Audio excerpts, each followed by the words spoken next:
So I've been seeing this video pop up on my FYP, and I wanted us to check it out together. Qatar, migrant workers behind the wealth. From what I gather, I've never been to the Middle East, but I've gathered that a lot of these wealthy Gulf states, so United Arab Emirates, Qatar, Kuwait, is built on slave labor. Let's check it out. These skyscrapers are fitting for Qatar's boundless ambitions, but those who built Doha's towers will never be able to live in them. They live far from the city centre at the end of these motorways. To get there, a Kenyan worker guides us. He agrees to Africa. God damn it. Anyway. Speak on the condition of anonymity. We call him Ibrahim. He says he paid €1,500 to a Kenyan recruitment agency for his visa and his... But see, one thing I've never understood about, African migrants that go abroad, if you have €1,500, why not use that money to build yourself? You know what I mean? That money goes further in Kenya. Hey. Plane ticket. Only once he arrived in 2020 did he discover the Qatari company that had hired him. When I arrived, that very day I started working. At first, we were mixing cement for buildings, construction, you know. In summer, it gets extremely hot here.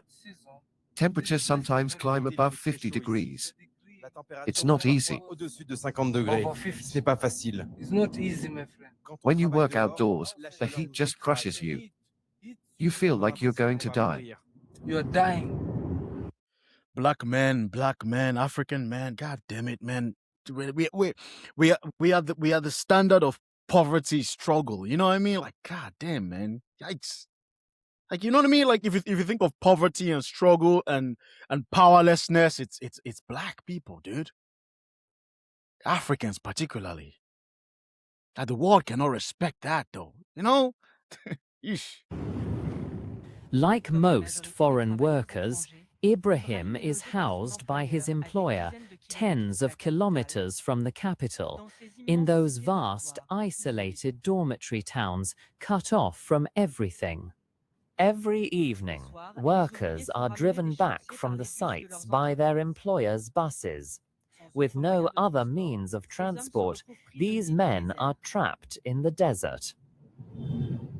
If you don't have a car, when? Si tu n'as pas de voiture, he sees us walking like that. Quand il nous voit marcher comme ça la nuit. At night, security calls the police. They think we're trying to run away from the camp. When he arrived, Ibrahim had filmed them with his colleagues. They were full of hope then. Their new employer promised a salary 2 to 3 times higher than in their country of origin, with accommodation and meals provided. But the first disappointment, their camp resembles a dump. This is how people live in Qatar, in Doha. But didn't they do their research before going to these countries? That's something else. That's something that I've noticed with a lot of this, like a lot of the African immigrants that go abroad, especially the ones that are not skilled. So for those of you who do not know, if you've engaged with immigration from different countries, there's skilled labor and then there's unskilled labor. Skilled labor is a bit different. It's more like tech, healthcare. It's not perfect, but it's a bit more. It's better because then it's a lot of verification that goes into that. So the employers have to be quite open with that. It gets very, very shady when you look into the unskilled. Oh la la la la. That, especially in the Middle East, in places where it's not regulated, man, that is where you get absolutely shanked. You know. So I would have thought that there was a lot more scrutiny. There's a lot more scrutiny in that space. But hey, then again, Africans are desperate. Black Africans particularly are desperate. Not just Black Africans. I mean, I've seen North Africans who do the same thing too, right? So Black Africans are desperate, and this goes back to the leadership not creating a conducive environment. But yeah, I mean, I don't know. The Middle East, the reputation of the Middle East overall in terms of labor laws, especially for non-natives, it's atrocious, you see. So I mean, again, I don't want to make it sound like I don't want to sound classist, because I know I'm in a different situation from them. But still, it's sad. It's sad. But I can understand why they would want a better life. It makes sense. It's dirty. It smells awful. Ça sent mauvais. The life you are living here, Wow, Our would you life look at here that? is hell. hell. Imagine living Africa, probably no different from this, and then you go here and it's the same situation. And if I remember correctly, they haven't said it here on this video. If I remember correctly, sometimes they take your passport, right? So they take your passport, so you cannot leave. You're essentially a slave. They take your passport, they take all your travel documents from you. They keep you in this kind of environment, which is no different than African spaces. Let's be honest. It might be slightly better. You might have electricity and all that. What's the difference? I mean, and I'm sure they are hostile towards them too. So what's the benefit at the end of the day? But to some of them, it's better than what they've got back home, which is terribly sad.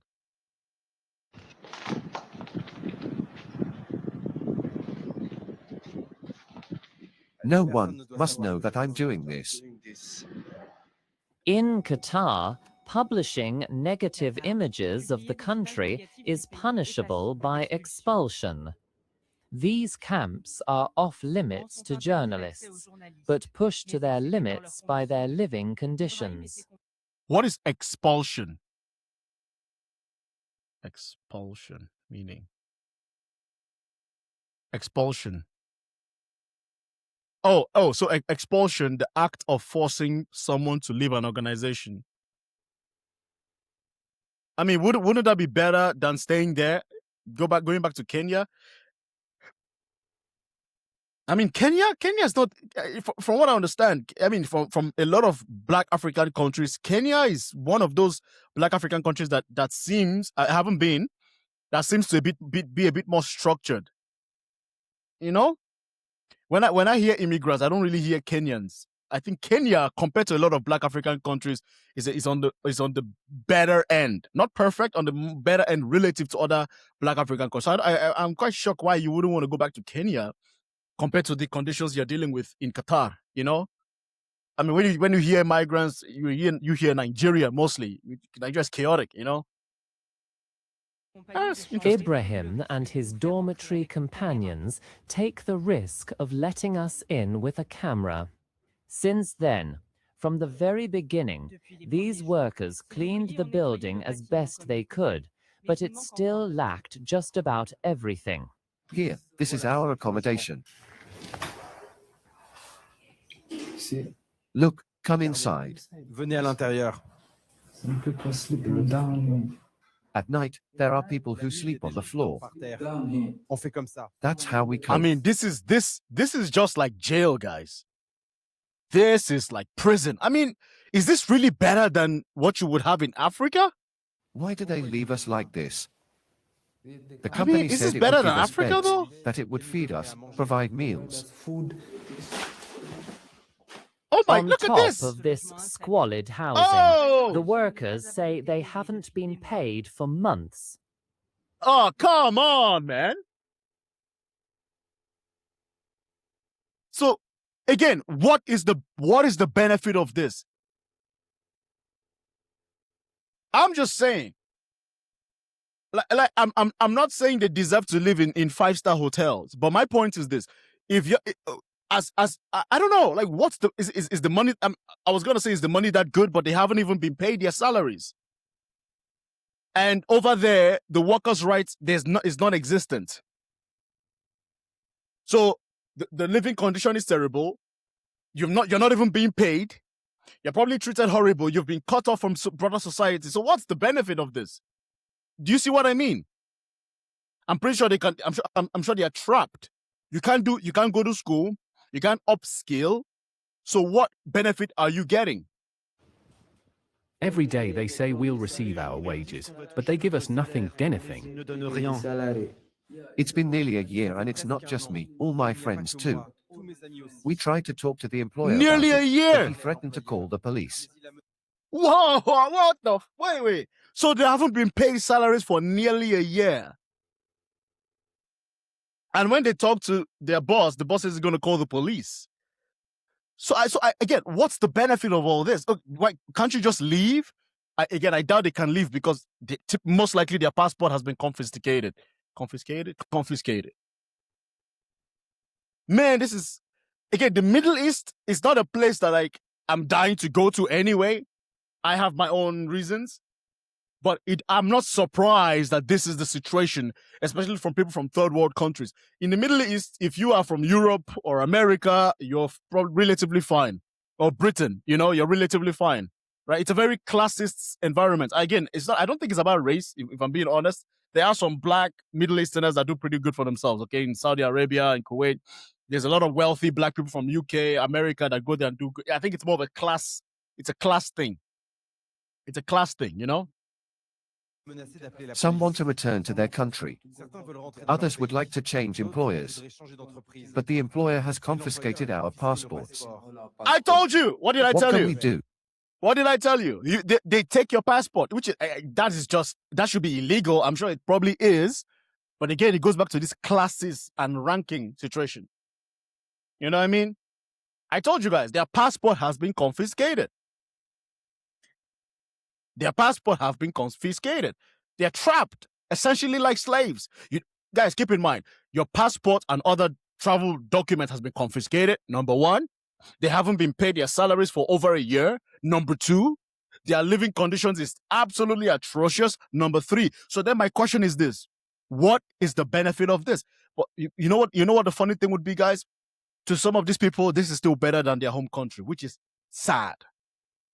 Very sad. Very, very sad. This is slavery. It's like a prison. It is. It is. It's a violation of human rights.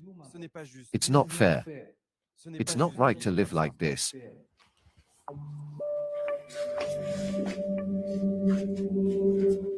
Come on, we have to go.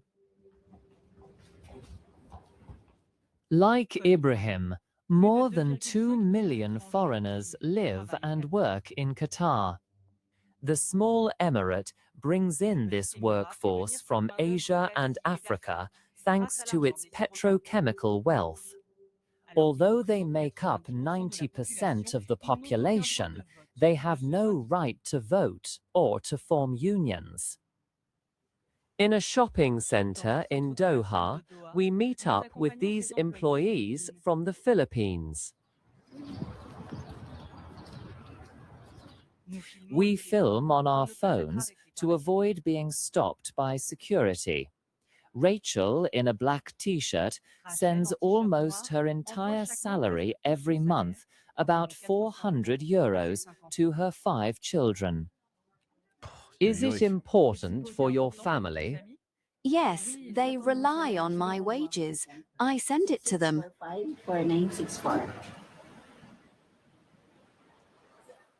In the marble corridors at the top of the social ladder, Qatari households earn on average 20,000 euros a month. For them, the mall is an amusement park where nothing is too expensive. At the other extreme, Rachel and her friends make do with just looking.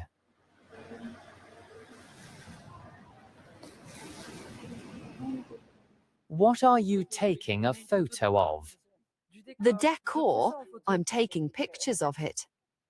Who are you going to send it to? I'll send it to my children to show them inside the mall. Arriving in Qatar in poverty. 2018, Rachel works for a beauty salon run by a Qatari woman. Her boss sends her to do manicures, pedicures, and massages at clients' homes. I did these. Also, one thing that maybe I'm going to make a video reacting to is in some of these countries, the women get absolutely brutalized. I don't want to say the different words. S8, I think that's the same for YouTube. The women get aced a lot and nothing happens. I mean, I've even seen videos, I think this was last year, of an Ethiopian woman who was literally thrown off a building by her employer. She was a maid.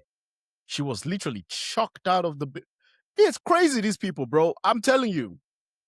Depending on how this video does, I mean, I'm gonna do it anyway because I'm quite passionate about it. The treatment of the domestic workers, man, it's atrocious. So I don't know. That's why I don't know. It's not a place that I would go to, bro. Genuinely, I'd rather go to Europe or other African countries, or America. Yeah, bro. Where there's a modicum of human right, at least. Those places are not perfect, bro. I would take my chances over there than Middle East. Are you mad?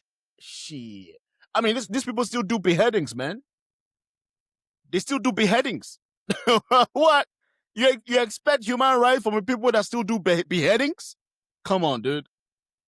Acrylic nails. What? In 3 years, she says she has never had a holiday. Usually, doesn't we exist. start around 9 a.m.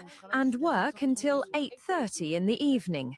But if a client wants an appointment before 2 a.m., Do you have days off? Days off? No. Today is the first time we've had a whole day off. The very first time. in theory, we're Wow. entitled to 1 day off per month, but we're only given a Wow. few hours. 3 hours, no more. Did you know that before coming to Qatar, Yes, we knew. It's in the contract we signed. But often in Qatar, They do not respect the law on holidays. we thought we'd have 1 day off when coming to Qatar, and then You know, I feel sorry for them. Genuinely do. I genuinely. That's why I want to be very, very cautious of how I talk, because, you know, no matter what, I don't want to sound classist. That's another thing, because I understand that in this context I'm a bit privileged, and I don't. And that's one thing I try to share with other Africans who may not be in that position. Oh, but you know, it's easy for us to talk. Like, I am where I am today primarily because of my mother, and I've been public about that. I'm not trying to act like, oh, you know, no. I mean, you know, my mom's a retired diplomat, and because of that, I had access to different things that they didn't have access to. That's it. I am not better than them. They are not better. You know, I'm not superior to them in any way. It's just luck, brother. It's just luck of the dice. You feel me? So that's why I'm still trying to, you know, be very understanding of why people would do what they do. Because, you know, if they had a better option, I'm sure they would take it. You know, they would absolutely take it. Yeah. in the end, no. But today, we're lucky. The boss has let us off. only 1 day off in 3 years? That's illegal. But Rachel and her friends hope their sacrifices will pay off one day. Often arriving poor, these immigrants from all corners of the world dream of moving up the social ladder. Their role models are those who have managed to join the middle class. Teachers, nurses, or accountants. They work in hotels, restaurants, run shops and small businesses. Without them, the country couldn't function. On the first floor of this building, this water filter company is run by an Indian woman. Farzana Sher, 47, is proud to show off her success. Hello. How are you? That's good. We sell water coolers like this. The filter removes good, the that's salt good. and chlorine from the water, because here in Doha the water is salty. You can get cold water from this tap. And for tea and coffee, you get hot water from here. You worked well last month. I'm pleased. That's very good. Keep it up. Continuez comme ça. Farzana started 22 years ago as a simple shop assistant. Today, she manages 14 people.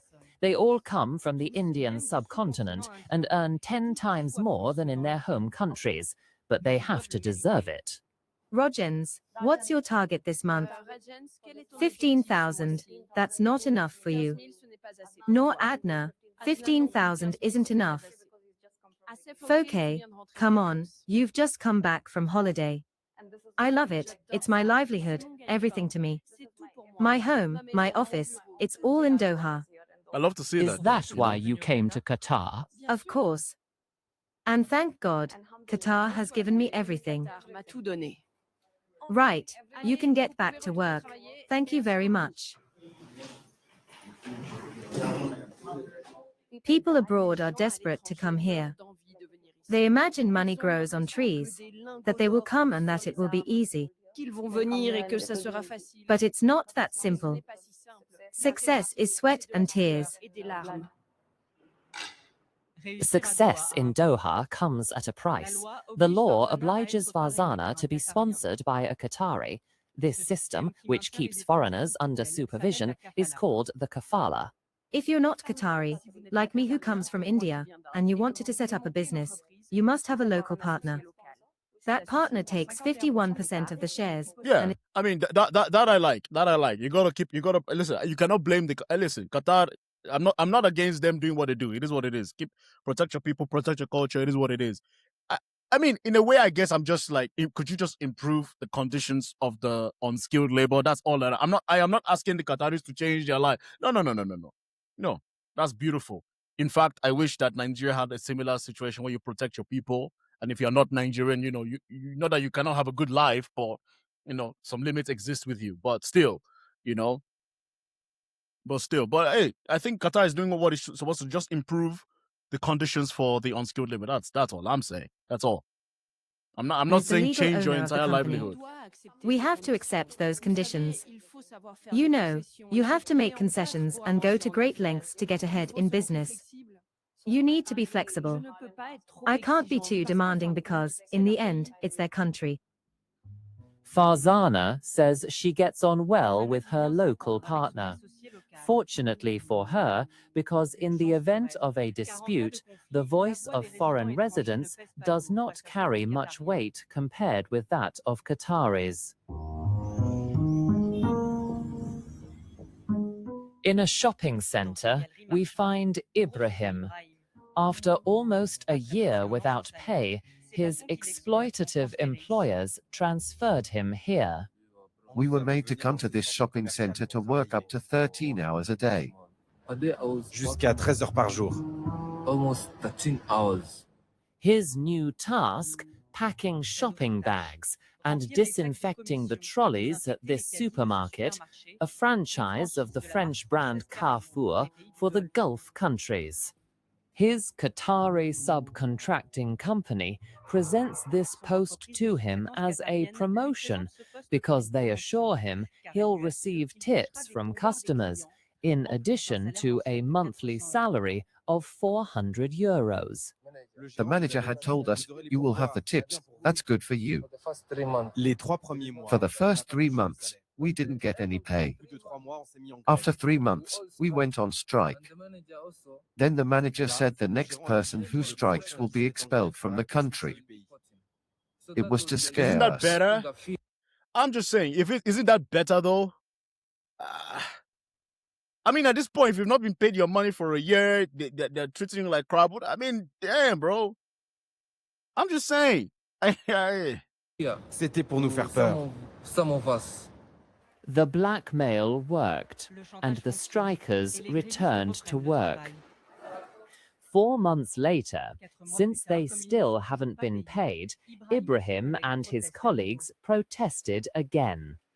In Qatar, trade unions are banned, and in the name of security, the regime severely cracks down on all. By chance, the Ministry of Labour is located right opposite the supermarket. We decided to go to the Ministry of Labour's tribunal. When we arrived, we explained our situation to them. And they said they would take care of us. But that they no longer wanted to see us on strike. That if we carried on, they would call the police. A few minutes after that, the police arrived. We were arrested, taken to the station, and then some were released. I was released, but my friends were deported. Et puis certains ont été relâchés. Moi, j'ai été relâché, et mes amis ont été expulsés. My friends were deported. We asked to visit the courts Ibrahim was talking about. But I'm just saying, wouldn't it be better for Ibrahim to then be deported as well? I'm just saying, because you're not getting paid. You've not, according to what he said, he hasn't been paid for like over I'm guessing 1 year, over almost 2 years. I'm guessing, because he said 1 year, 3 months, and this video was done when? Well, okay, so let's just say 1 month, 1 year, 4-ish months, roughly, right? Bro, like, I mean, goddamn, at this point, just either you go to another country, man, come back to Kenya, or you go to Australia, or you go to the Europe, go to the West. You know, the West is West is not perfect, but one credit I'll give to the West is that the human rights matters, you know? Qatar opened them in 2018 to respond to international criticism over the treatment of workers ahead of the World Cup. We enter accompanied by its officials from the Ministry of Information, here in white. Don't film me. In front of journalists, this employee is showing around the brand new courtroom. This is where the judge sits, the members of the court, and the court reporters. This is where Qatari justice is supposed to apply the new laws on the minimum wage or working hours. We receive a huge number of cases. Today, the hearing will start at 2 p.m. We have 25 cases to hear.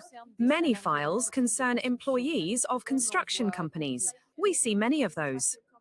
We are going to increase the number of tribunals. There will soon be five judges, and we will be able to process more cases. For the moment, the vast majority of cases are pending due to a lack of staff. Last December, the ministry even acknowledged having received more than 2,000 complaints, but having dealt with only 69 of them. The employees will receive their money, whether from the company, the police, the state, or the Solidarity Fund to which they contribute. They will get it, and the company will be condemned. Are there any penalties? Yes, yes. Which ones? There are many, and we don't have time left. The judge is about to arrive, so if you want to film the court, make the most of it. That's it. The efforts at transparency stop at this empty room. It's not possible to film the waiting room or to interview those making complaints. I mean, but then again, if you are filming, I mean, if their policy is not to film and you film, I mean, that's bad faith, no? Don't you think? I'm just saying, like, this is my issue with Western media sometimes, and Westerners in general. Like, you go to somebody's land, you go to somebody's territory, and they say, don't film me, but you're filming. Like, you know, bro, come on, man. You know what I mean? Like, don't film. Like, respect. I'm sure there are other ways. Maybe you do the audio. I'm sure you can do audio, but don't film, because if they see this, okay, no, we're gonna do this in bad faith as well. You know, I'm just saying. Stop filming. You need to leave this area. You see, there you go. Yes, you must all don't leave. film. Don't film. What did I tell you? I just told you guys, don't film. See, this is the issue with my issue with Westerners, man. Like, you go to other regions and they're like, no, it's my right. I'm gonna film. They literally told you, do not film. Now you see what the guy has done. It's like, okay, now go, you need to leave because you broke our own principles. That's how it works, guys. Come on. Film the judge. No, that's not permitted. In theory, these tribunals make it possible to hold companies like Ibrahim's to account. In practice, international NGOs say that the new laws are poorly enforced and denounce a culture of impunity. We're at a standstill. I'm just looking for a day where Africans are not the symbol of poverty and struggle anymore, man. You know, can we just stop being the face of struggle and poverty and mistreatment? That's why we don't get respect as a collective, because if you look at poverty, it's us. You know, bad treatment, it's us. Weakness, it's us. Nobody respects us, it's us. You know what I mean? Courts told us, don't worry, we'll take care of it. We're dealing with your employer until you lose hope. That's what they want. We really need help. Why won't they help us? Why? After a year of waiting, Ibrahim was finally able to retrieve his passport and terminate his employment contract, but he claims he never received his outstanding wages.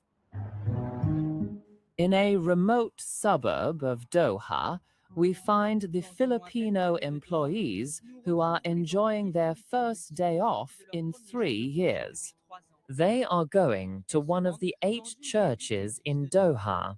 Here, Oh, that's sweet. no bell tower or cross on the outside. To host a workforce from around the world, Qatar had to make concessions regarding the practice of religions other than Islam. In the name of the Father, of the Son, and of the Holy Spirit. The grace of our Lord Jesus Christ. Since 2008, this ultra-conservative Muslim country has authorized Christian worship on condition that Mass is held out of sight. This is a gift from Qatar to the Catholic Church so that Christians can pray. The country remains Muslim. We are only a minority. So, as a sign of respect, we do not put up crosses on the outside. And what we normally celebrate on Sunday, here we do on Friday, because it's the only time when people are free. Despite the difficulties, 49-year-old Rachel hopes to stay in Qatar until her 5 children have finished their university studies. If I came to Qatar, it was really for my children. Because the money I earn here goes much further in my country. It's poverty, bro. I It's pray poverty. to God that they stay Poverty. healthy and that they finish It's their poverty. studies. That they finish. I always tell them they must fight, fight, and fight again.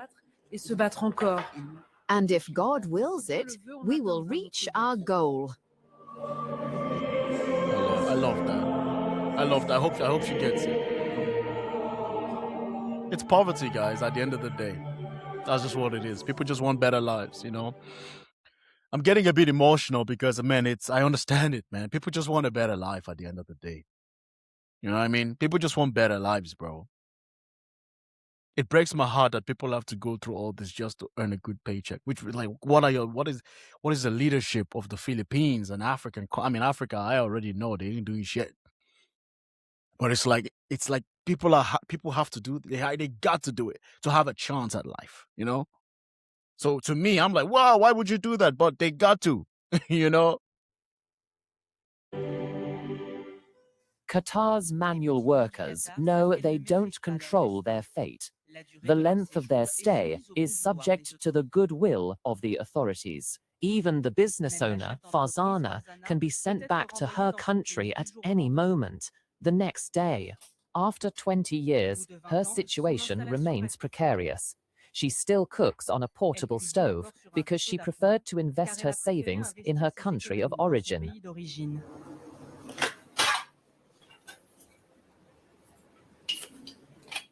I invested in a house and a small office in India so as to have somewhere to go if ever, God forbid, I have to leave. As soon as you settle here, the first thing you do is establish a base back home so you can return.